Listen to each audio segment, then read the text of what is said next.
ફરિયાદ લવ જેહાદની મેટરની ફરિયાદ લઈને ગયા હતા. હું વીએચપીની મંત્રી છું. આ બજરંગ દળવાળા કાર્યકર્તા અમારી સાથે હતા. અમે લોકો ફરિયાદ કરવા પીઆઈ સાહેબ પાસે ગયા. પીઆઈ સાહેબે આખી અરજી તો લખી લીધી બરોબર. પછી કાંઈક પૂછ્યું કે તમે લોકો આના શું થાવ છો, તો કીધું બજરંગ દળમાંથી આવી છે. તો બજરંગ દળમાંથી આવો છો તો શું છે એમ કરીને ડાયરેક્ટ ખેસ ખેંચીને એ લોકોએ ઘા કરી દીધી. અને અમારા જે ભાઈ હતા હર્ષભાઈ જે સાથે એને જેમ આવે એમ બે એક કોન્સ્ટેબલ અને એક પીઆઈ પોતે ઢસડીને માર માર્યો છે. એટલો માર માર્યો છે કે એને અત્યારે સિવિલમાં અમારે દાખલ કરવા પડ્યા. છાતીમાં દુખાવો થઈ ગયો, પગમાં ઈજા થઈ છે. બેયને અત્યારે સિવિલમાં એને દાખલ કર્યા છે બરોબર. અને અમારી ફરિયાદ નો લીધી એ લોકોએ. બોલાચાલી લવ જેહાદની મેટર લઈને અમે જે મેટર લઈને ગયા હતા, જાણવામાં આવે છે કે સામેવાળા એડવાન્સમાં આ લોકોને કંઈક હપ્તા ભરતા હોય એવું અમને જાણ થયું હતું. અત્યારે હવે જાણ થઈ છે કે હપ્તા એ લોકો ભરતા હતા, એડવાન્સમાં એ લોકો બેઠા હતા. જેની સામે અમે ફરિયાદ કરવા ગયા હતા એ લોકો ઓલરેડી ત્યાં બેઠા હતા. અને સાહેબનું કહેવાનું એમ છે કે આ લવ જેહાદની મેટર જ નથી. એટલે પીઆઈ સાહેબ રહ્યા ને એ જજ છે, એણે ફેસલો કરી લીધો કે આ લવ જેહાદની મેટર નથી. અગાઉ જ અંદાજિત આજે 2-3 દિવસ પહેલા અમે ફરિયાદ લખાવા ગયા હતા, ત્યારે અમારી ફરિયાદ ફગવી દીધી હતી. સીપી સાહેબે અમને 2 વાર મોકલા કે તમે જાઓ લેશે ફરિયાદ, પણ અમે ત્યાં ગયા તો ત્યાંથી અમારી ફરિયાદ ફગવી દીધી કે ફિલ્મની વાત નહીં કરવાની એમ કરીને અમારી ફરિયાદ ફગવી દીધી. આગળની કાર્યવાહી બસ અમારા અત્યારે તો બજરંગ દળવાળા છોકરાને જે ઈજા થઈ છે એ ન્યાય મળે, બસ મારી એ જ માંગ છે કે આવી રીતે તમે અપમાન ના કરો. બજરંગ દળનું નામ કઈ એમ જેમ તેમ નથી કે તમે લોકો આમ ગમે એમ ચોટી જાવ ને મારી લ્યો કારણ વગર વાકે. અમારા ભાઈએ એને તુકારો નથી દીધો કે નથી કોઈ મિસબિહેવ કર્યું.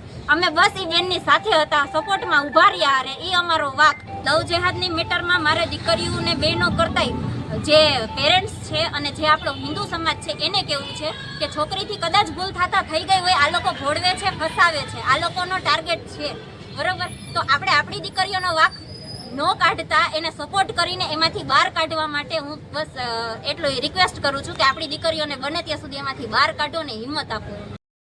વિશ્વ હિન્દુ પરિષદ લીગલ સેલ આખા જિલ્લાનો સંયોજક છું. બનાવ એવો હતો કે 3 દિવસ પહેલા એક બહેને એના ઉપર વિધર્મીએ બળાત્કાર કરેલો હોય અને બહુ ખરાબ વર્તન કર્યું. એની ફરિયાદ 4 દિવસ પહેલાં સીપી સાહેબને આપેલી. પ્રનગર પોલીસ સ્ટેશનમાં સતત આવી ગંભીર પ્રકારનો ગુનો હોવા છતાં ફરિયાદ લેતા ન હોય, જેથી બજરંગ દળના કાર્યકર્તાઓ એ બેન સાથે અહીંયા ફરિયાદ લેવા માટે આવેલા. ત્યારે ત્યાં પોલીસ ઇન્સ્પેક્ટર સાહેબ, પીએસઆઈ સાહેબ અને એની સાથેના 2 પોલીસ અધિકારી એ ત્યાં ઉભેલા અને બજરંગ દળના કાર્યકર્તાને સાથે લઈને બેન આવેલા. બજરંગ દળને એને વિશ્વ હિન્દુ પરિષદ આવવાની એટલા માટે જરૂર પડી કે 4 દિવસ ત્યાં કોઈ ઉપર બળાત્કાર થયો હોય અને જો એની ફરિયાદ પોલીસ ન લે આનાથી ગંભીર ઘટના ગણાય શું, એના માટે આવ્યા હતા. પોતાનું ઢાંકવા માટે બજરંગ દળના કાર્યકર્તાને એમ પૂછ્યું કે ભાઈ તમે શું આવ્યા? એમને કીધું કે આ બેન સાથે હું ફરિયાદ કરવા આવ્યો છું.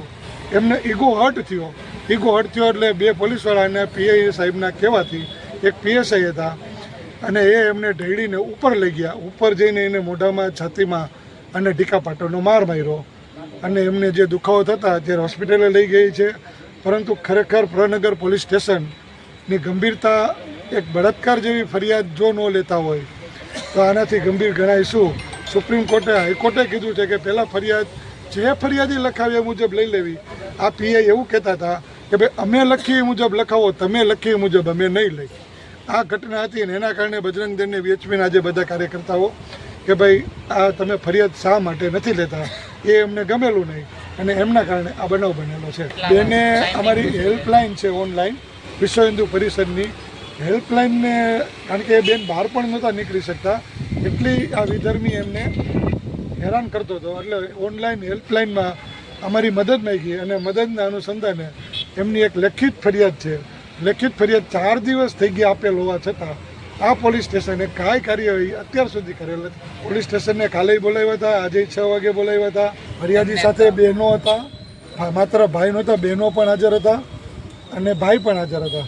પણ આમનો હર્ષભાઈ કરીને જે અમારા કાર્યકર્તા છે હાજર હતા અને એનો એમ કીધું કે ભાઈ તમે શું કામ આવ્યા હતો? કે ભાઈ એમની ફરિયાદ, એમને કીધું કે આ નહીં લખી.